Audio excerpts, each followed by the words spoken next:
Lamang na lamang pa po itong Spurs sa bandang huling mga minuto ng third quarter sa Game 5 Idol. 15 po yan at malaki-laki.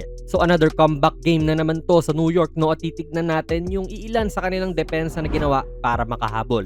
Well, para makat sa single digit yung lamang hindi naman impressive talaga to, tamang na-foul lang si JB. Pero dito nga sa depensa, makikita mo na kahit si JC ay engaged din talaga. Known kasi sa kanyang scoring to at hindi sa depensa, pero muntik pa siyang makaagaw dyan. Do ang naging issue para sa Spurs dito ay yung kakulangan sa shooting po ni Dylan Harper. Yes, puring-puri siya at maganda naman talaga ang naging serya niya. Siya pa nga siguro yung masasabi mong second best player ng Spurs dito sa finals Pero sa mga hindi po nakakaalam, 28% lamang po ang shooting ni Dylan Harper mula sa labas dito sa finals. Below average talaga yan. Kaya may magsasabi rin talaga na one jump shot away na lang po si Harper sa pagiging isang superstar sa NBA. Mahusay na siya umatake kagad at tila veterano na. And kung may consistent siya na tira mula sa labas, maybe mas pumalag din ang Spurs. Good look na to at halos hindi nga siya sinabayan pero mintes. Actually, brick show nga rin tong Spurs Makikita mo rin na ang gustong pigilan ng Knicks ay si Wemby. Having not just 1, 2, 3 kundi 4 bodies dito sa malapit sa kanya nung rolling na siya. That's why 19 points lang din ang in-score nito sa Game 5 at yan ang pinakamababa niyang points sa isang laro ngayong finals. Good sana para sa Spurs kung nai-hit nila to. Though credit kay JB na humabol pa rin para mag-contest. Isa na namang good look na nagmintes. 1 out of 8 lang din kasi ang shooting ni Fox dito sa labas nung Game 5. Brick na naman. Kita ulit natin dito yan sa fourth, makikita nyo idol sa score. Hindi naman nagra-run ang Knicks din na unanswered. Bumabawi ang Spurs dyan sa kanila. At ang depensa ay ganun pa rin, makikita nating nagsisilapitan sila dyan upang mahirapan si Wemby. Siya talaga ang priority. At hindi naman din po madaling tigilan ng isang 7'5 alien ng ikaw lang mag-isa. Kailangan team defense talaga, do maganda ang pagkakahustle ni Kat din dito.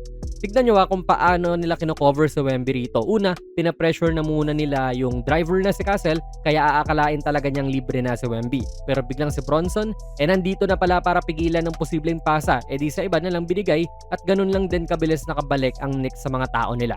Kaya masasabi mong disiplinado rin talaga ang kanilang depensa. Naging one-on-one na lang to at sa mga hindi po nakakaalam, effective na defender si Kat kontra kay Wemby idol this game kasi 3 out of 8 lang ang naging shooting ni Wembanyama nung si Kat ang bumabantay. Solid na rin at nakakuha ulit sila ng mintes. Then syempre, sinusubukan din ng Spurs na kunin sana ang advantage nila kontra kay Bronson. Maliit na guard din kasi to, so kung pababantayan mo siya ng bigger player, pwede siyang mahirapan. Kaya makikita natin siya na nagtatago-tago dyan para hindi tumapat sa bola. Yun nga lang ay binigay sa tao niya, so need na talaga niyang mag-exert ng energy sa depensa on ball. And dito napapasok yung mga alalay ni Bronson. Alalay hindi sa way na inaapi kundi nakaalalay sila literal sa ganung pag-target ng kalaban sa kanya.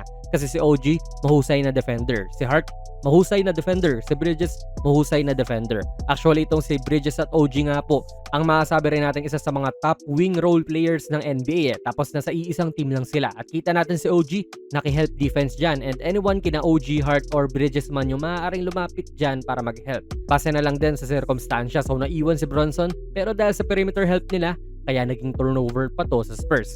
So maiintindihan mo rin kung bakit struggle si Fox sa serye na ito, paano mga Bridges, mga Anunoby at mga Hart ang tumatao sa kanya.